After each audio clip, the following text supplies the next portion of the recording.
banks in downtown New York, all of them have revolving doors. People are coming out and you're going in. Okay?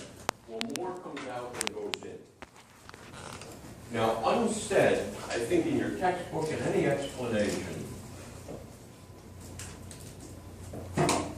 is that you have charged particles on the inside that are negatively charged, which are not being influenced by this sodium potassium.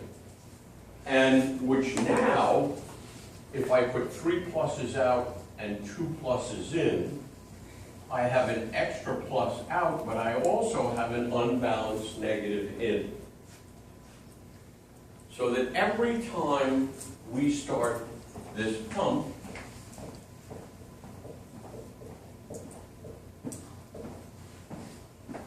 we end up with an unbalanced negative charge in and an extra positive charge out. What I've done is I've just created a little battery. Okay, a little battery has a positive pole and a negative pole. Right? The battery in your car right now has a positive and a negative. Now, this is called the resting membrane potential. Resting, it isn't doing anything other than pumping sodiums and potassiums. And it has the potential to do something. Your car battery has the potential to do something right now. It has the potential to start your car once you turn the key. Well, this has a potential also to do something. So if I had to graph this,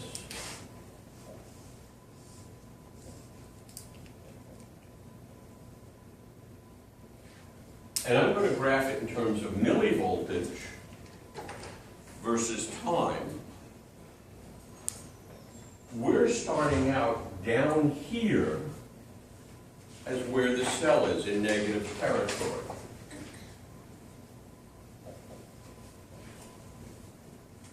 So the resting membrane potential is in the negative millivolts, something like minus 70 to minus 90 millivolts. If I am going to do anything with this cell, I have to change this. This is a polarized cell. It's got poles, positive and negative. Okay? So if, like a car battery, if I'm going to do anything with your car battery, I have to cause that battery to start depolarizing. If you could hook up a voltage meter that was very, very accurate to your car battery, as you were starting the car, you would see the voltage go down. Normally 12 volts, really 14, but it's normally 12 volts. And you would see it go down 11, 10, 9, 8 as you were cranking over the car. And then once your car started, your alternator would kick in and start charging the battery, so you'd see it start going up again. Okay? So if I'm going to do anything, I have to change this. To change that, I open gates. Okay? Fast sodium gate.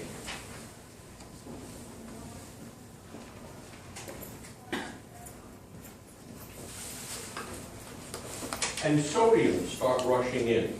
Plus charges start rushing in. So I can start changing these to pluses.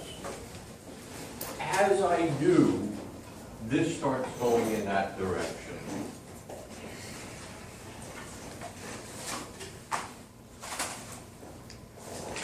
Okay, does that make sense to everyone? No. It would if you got here on time. Yes? Which way does it start going? Back in? Say that again? Which way does it start going? So the sodium is going back into the cell. The sodium is going back into the cell. Okay? The more sodium goes back in, the more this goes up. this is going to peak. Okay? This is going to peak. Okay? And come down slightly and then plateau. The plateau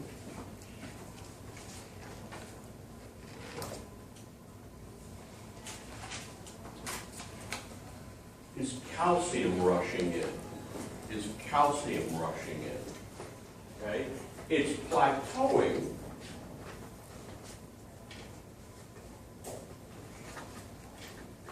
in part because potassium is being allowed out. And the calcium is now balancing the potassium. But something major has just occurred. Calcium. Calcium is what you need to change this from an electrical event to a mechanical event, contraction. The electrical event is depolarization. The mechanical event is contraction.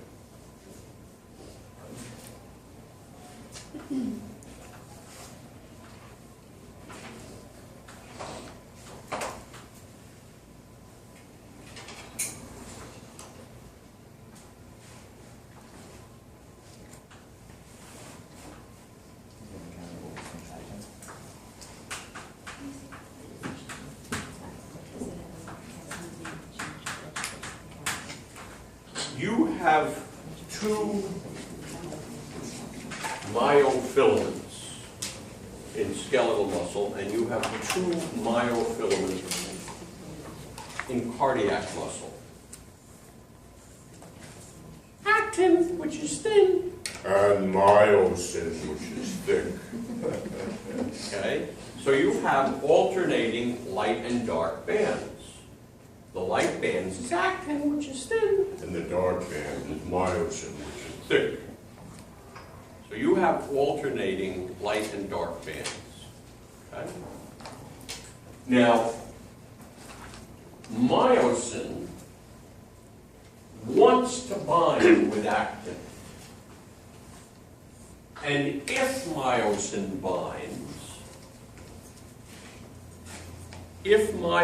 binds to actin, look up,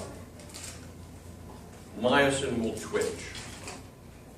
That'll be automatic. If myosin binds to actin, myosin will twitch. Okay? Myosin has been actively put into position that will allow it to twitch. It's like a revolver. If you cock the revolver, you don't need any pressure at all on the trigger to fire it. But you have to expend the energy to cock it, okay, to pull back the hammer. Once you do that, it's a hair's breadth on the trigger. We'll fire it, okay? Sorry for the violent analogy, but it works for me. So, is that what calcium does? Now, we're getting to that, okay? ATP does this. ATP. So when you physically relax a muscle, that's the energy required. You require energy to relax a muscle. You don't require energy to fire the muscle.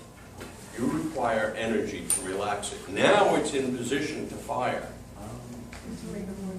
And it will fire if we get this depolarization, which means that sodium rushed in. Calcium has an altogether different function.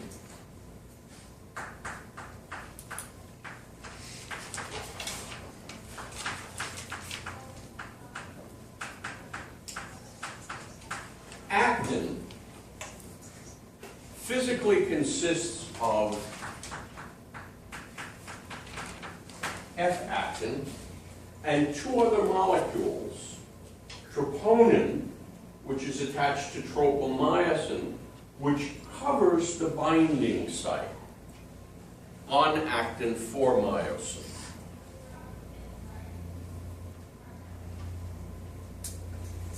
Calcium fits in troponin. Calcium fits in troponin.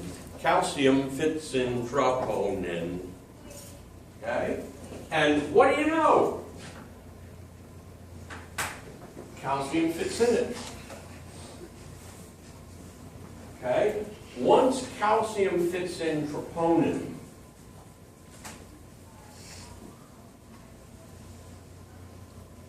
troponin changes its shape.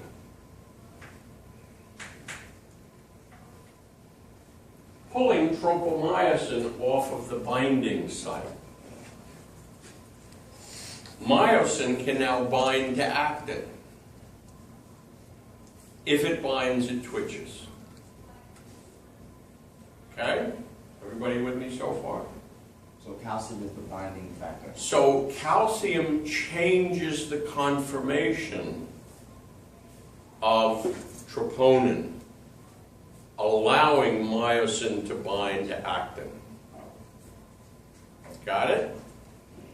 Okay. Okay. Now, unlike skeletal muscle, cardiac muscle, almost all, if not all, of the calcium is stored outside of the muscle.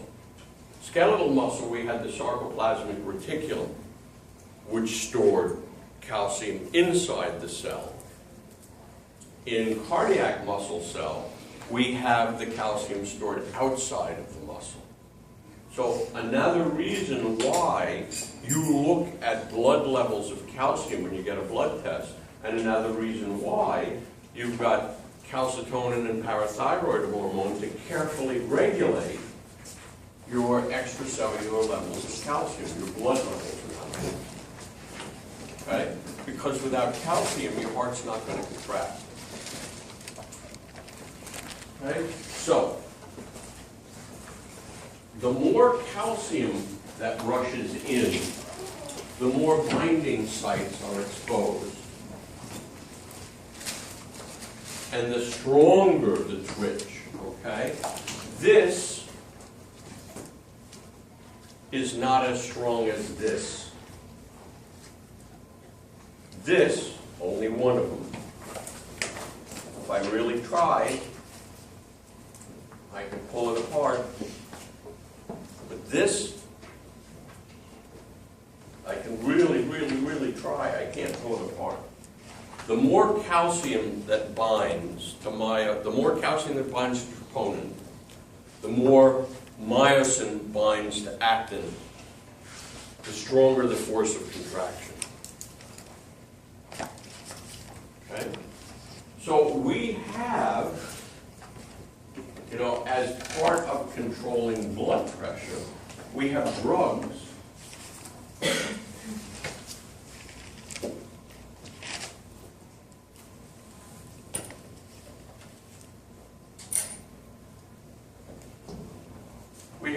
that are calcium channel blockers.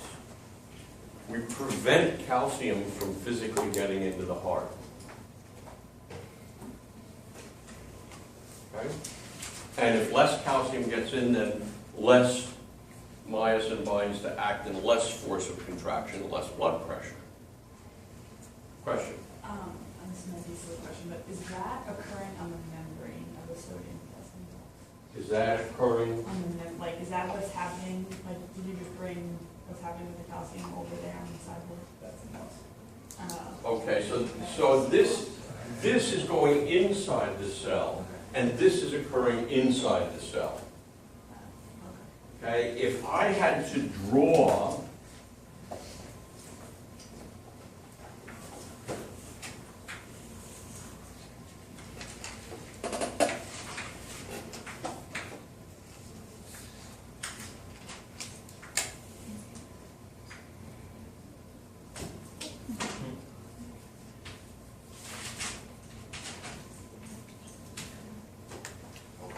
now this is actin, this is myosin.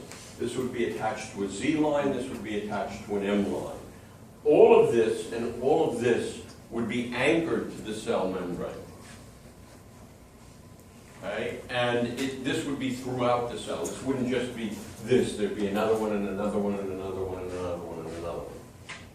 Okay, so that all throughout the cell is this alternating myosin and actin, thick and thin bands. Okay, so and on each one of these myosins,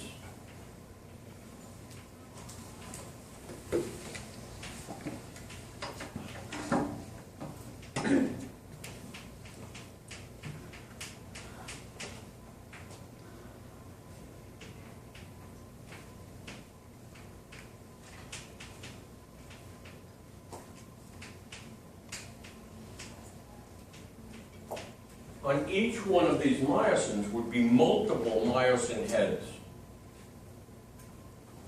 pulling in both directions. Okay? And each head can only bind to actin if there is a calcium molecule uncovering a myosin binding site. Okay, so there would be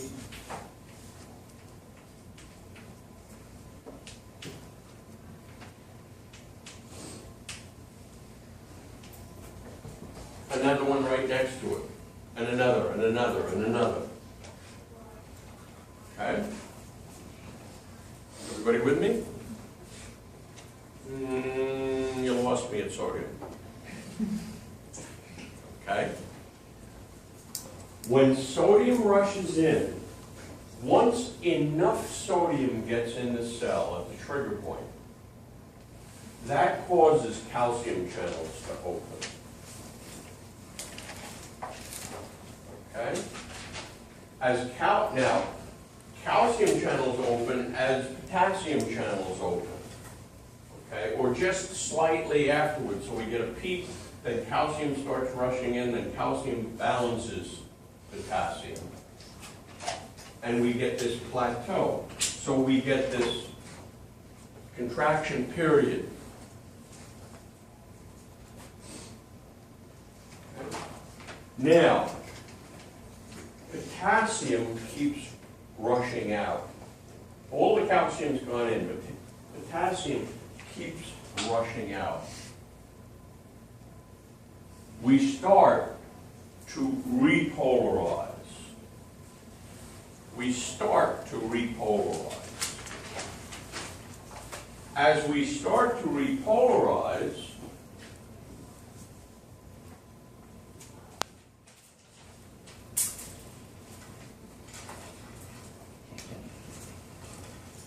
calcium is pumped out. Further repolarizing the cell. And then finally, the sodium-potassium pump kicks in. It might kick in for a somewhat longer period of time than it has to, hyperpolarization. But that'll come back, okay, as we open up sodium channels ever so briefly. Okay? And then it'll be balanced. The leakiness of the cell for sodium will be balanced by the sodium-potassium ATP pump. Yes? Wouldn't it be hypopolarization? Hyperpolarization, hypopolarization would be here. The more I'm down in this neighborhood, the more negative I am, the more polarized I am. Okay? Now,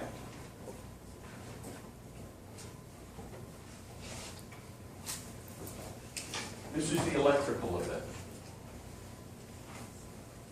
Depolarization, repolarization. That's an electrical event. That's strictly talking about millivoltage, charges. Okay? This is the mechanical event, contraction. So an electrical event leads to a mechanical event. Okay? It's just like turning the key on your car. The electrical event, the battery discharging, turns over the starter motor, a mechanical event, which starts your car. Okay? Yes, no, maybe? Can you do it 20 times more? No. So, just real quick, as sodium rushes in very fast, then they start to close as calcium opens, and then calcium begins to close as potassium opens?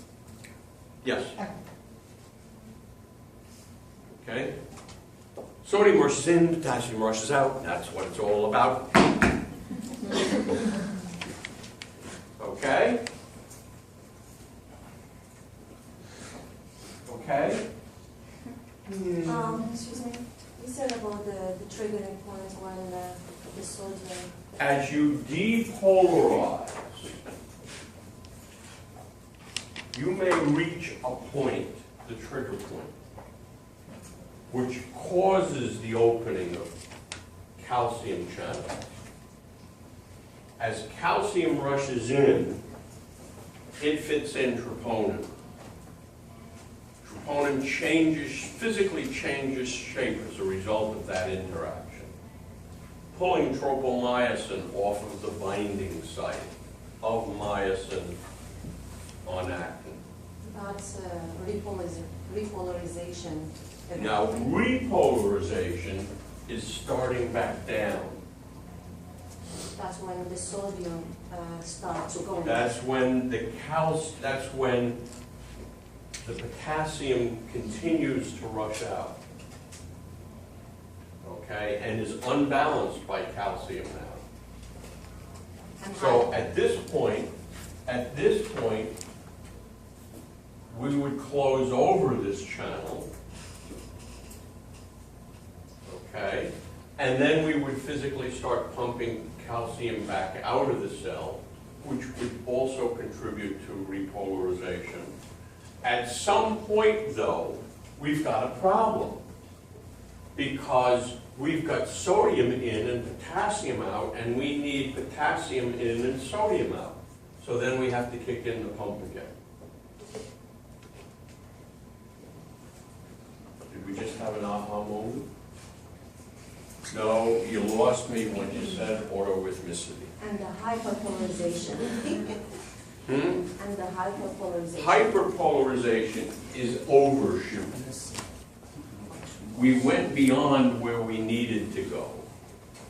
Okay?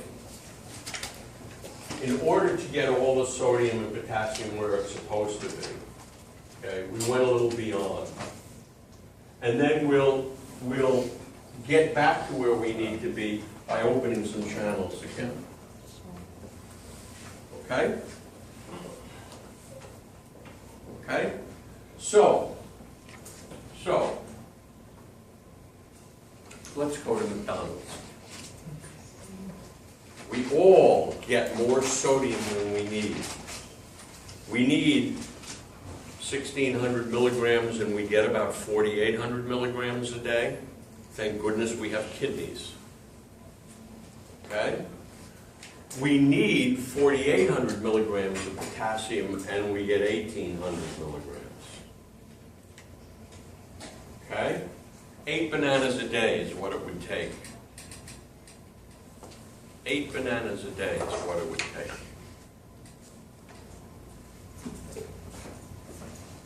Great source of potassium. Unfortunately, it's not low sodium. They don't have the label. 700 milligrams. They don't, I did check the coconut water. I don't see the potassium percentage. in there. Depending on the coconut water, it would be listed, but potassium should be 700-800 milligrams per little bottle of coconut Prosecco water. has 470 milligrams. How much? 470 milligrams. That's per- low. Per serving Per size. serving, and this there should is- be 2 servings. This is, wait, hold on, I can't do math. This is 8 fluid ounces, and this is 33.8 fluid ounces, so it's a lot. Okay, So I'm gonna drink the whole thing. okay. So again, you know, you'd have to knock back 4 of those? Okay, so if you want to have, just for jollies, if you want to Google sources of potassium and find out how much you're really taking in per day. Okay, not much. Okay, all right. Now,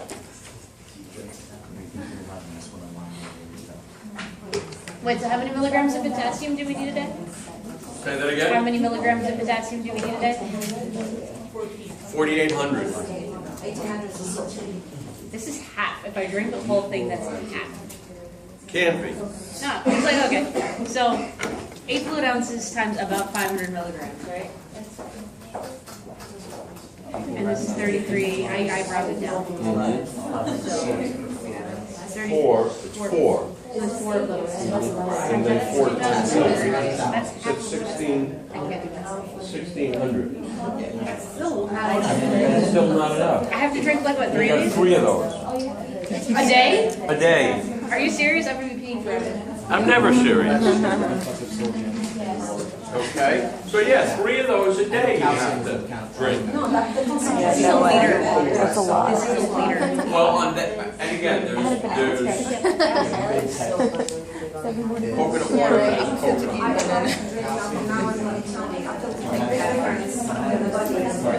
Yeah, even supplying a little bit more than your body is used to getting will make you feel better. To come back in this. Will you feel a difference if you had so much potassium? Like if you went from not having You, if you were an athlete,